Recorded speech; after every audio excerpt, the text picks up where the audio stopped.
Tak samozřejmě jako každý rok jsem zapomněl nabít baterku. Neponaučitelný.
Tak já vás po dlouhé době zdravím.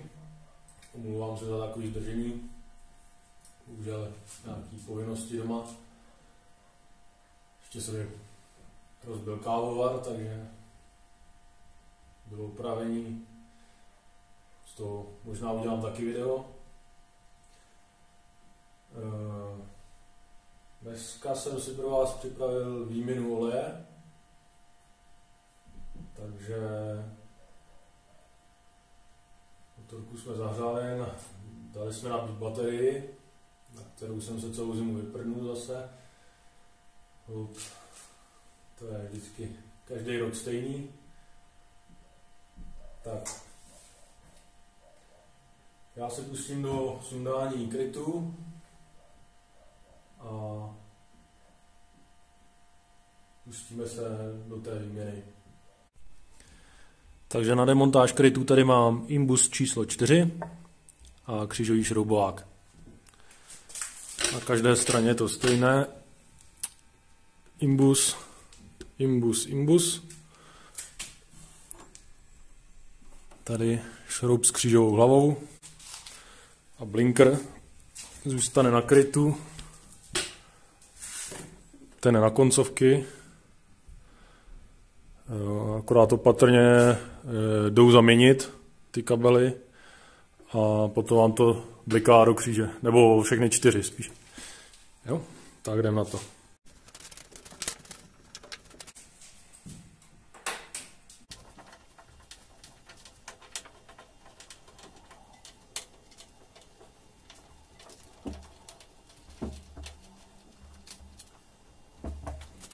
V těch spodních je matička a 10 z druhé strany. Šla mi podřet rukou, ale možná bude potřeba klíček.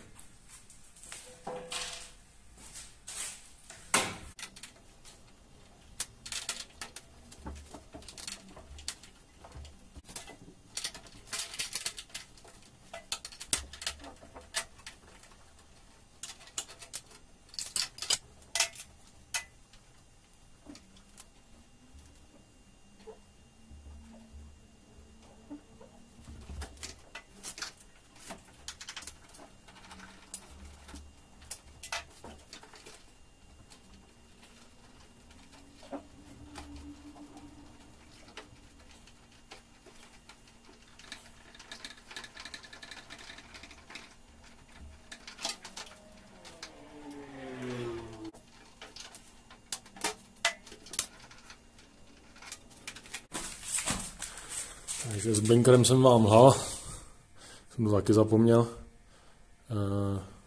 Je natočený na závitu, který tam zůstal na gumě a kablík se protáhne skrz. Je takhle užraný, protože se mi jednou stalo, že jsem ho tam nedal. Chtěl jsem ho tam vyset a spálil se mi o hlavu.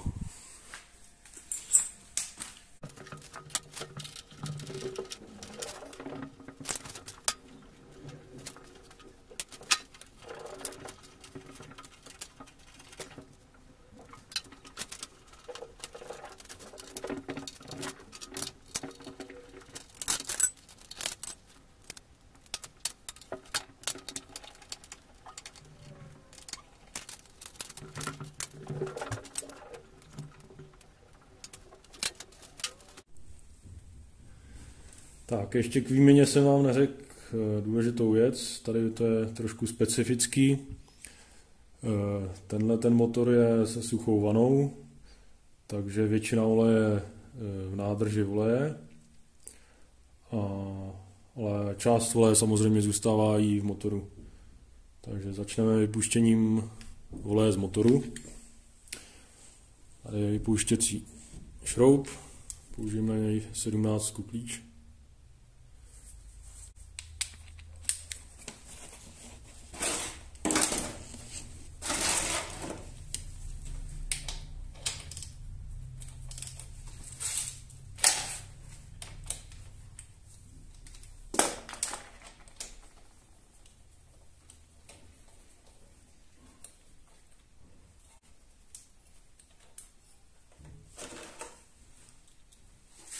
Konci šroubu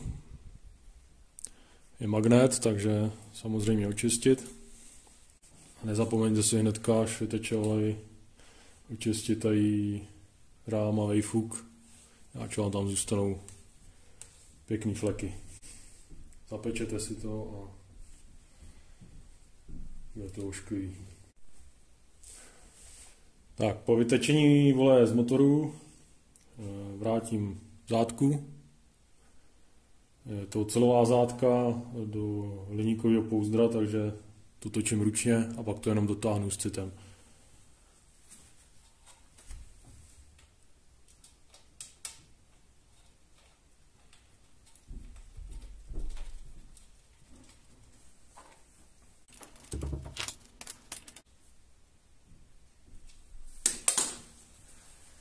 Třu.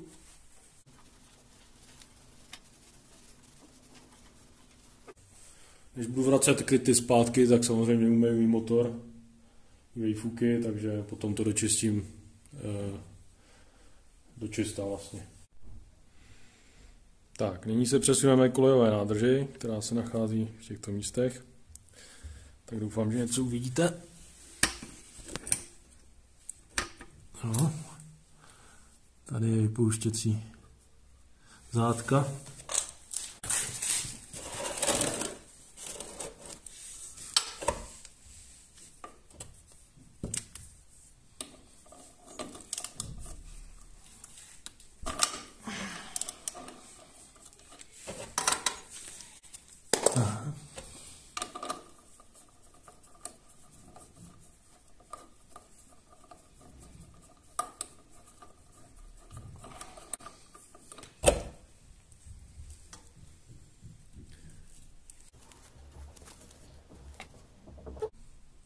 S magnetem, taky spousta bordelu.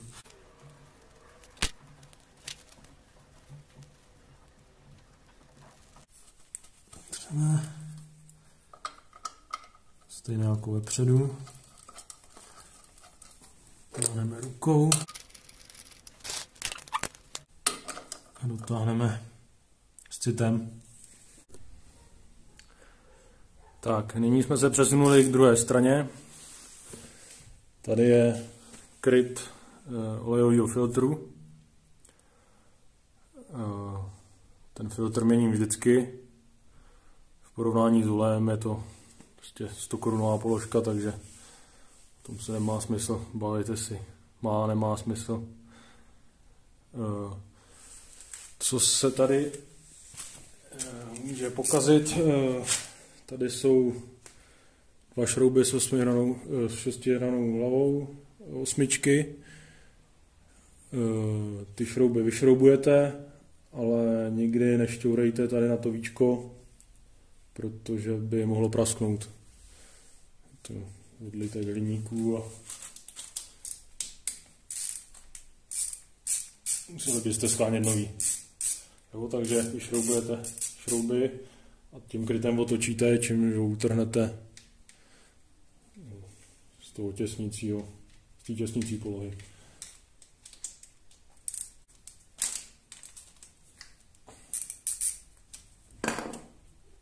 Vidíte, tady to povolilo samo. Pod tím filtrem je pružina, kterou nestraťte a nezničte. Něco to vyčistíme a pružinu vrátíme zpátky.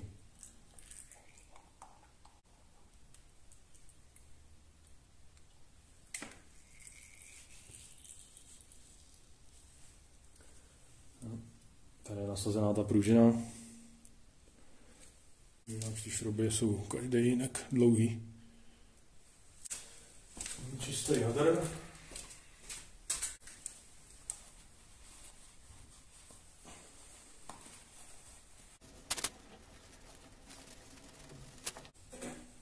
Třeme si pružinu.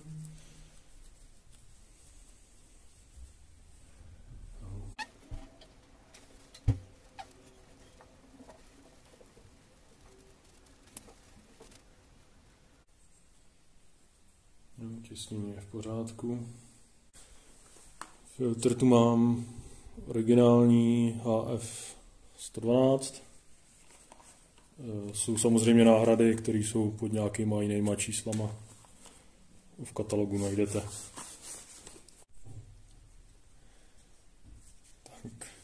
Takže mám nový filtr. Trošku si namažeme těsnění a těsnění okolo krytu.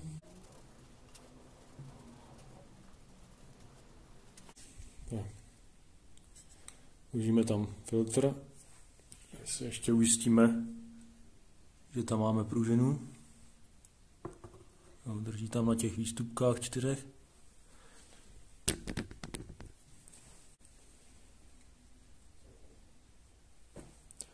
Tak a filtr tam vložíme.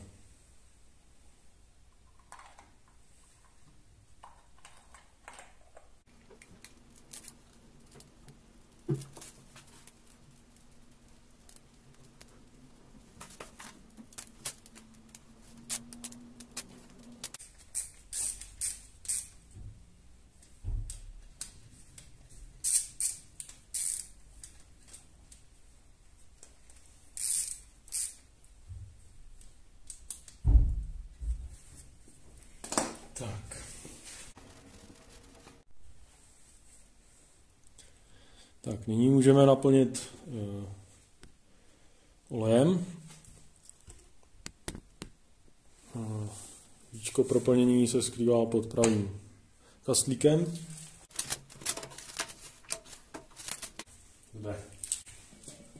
V javě plní olejem 10V30. Já jsem ho vždycky dával taky, neměl jsem s tím nikdy problém, ale četl jsem, že je do těchto motorů lepší dávat olej 15V50. Takže jsem zakoupil ten, zkusím to, uvidím. Neměl jsem s tím žádný problémy, ale vyzkoušíme.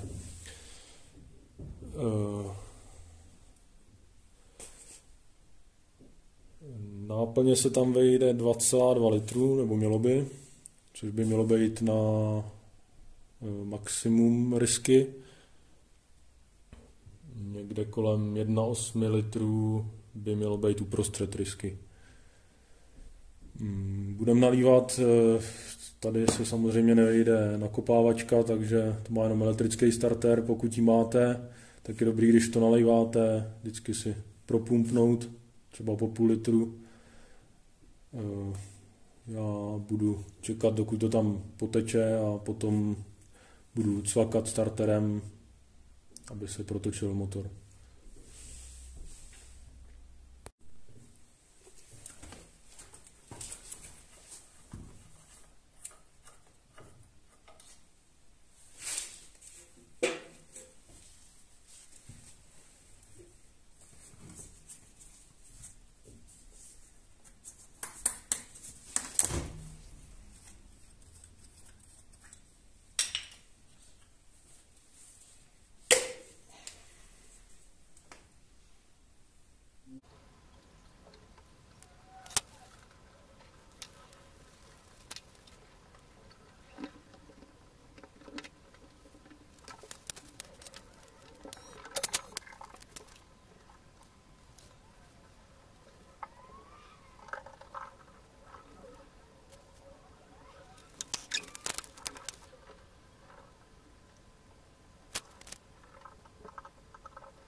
Tak, máme tam 1,8 litrů, takže to zkusíme zavřít. Na chviličku to nastartujeme a změříme hladinu. Jo, když to startujete, vždycky se to zavřete, nebo vás to hodí. Jasně.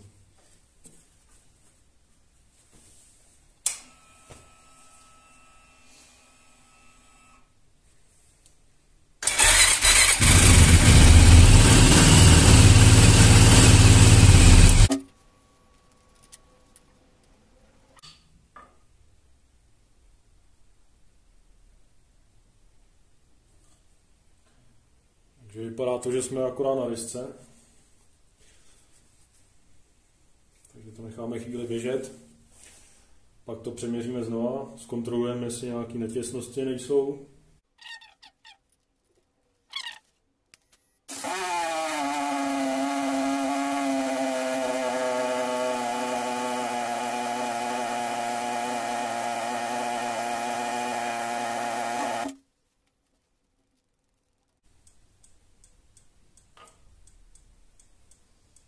Tak ne, je tam málo. Takže jdeme pokračovat.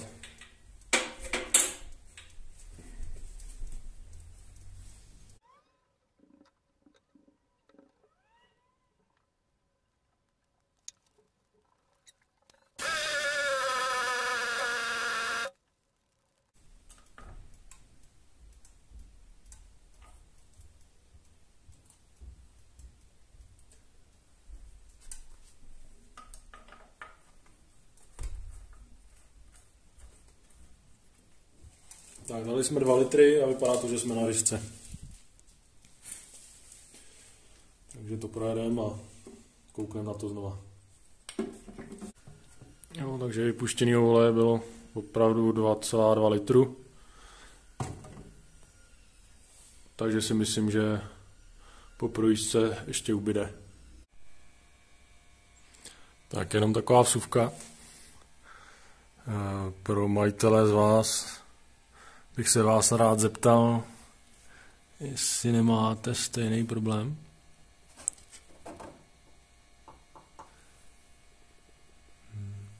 Tady je vidět. Ostří to. Asi ne. Tak. Ten svár prostě tam skoro nebyl a je to upadlý. Jo.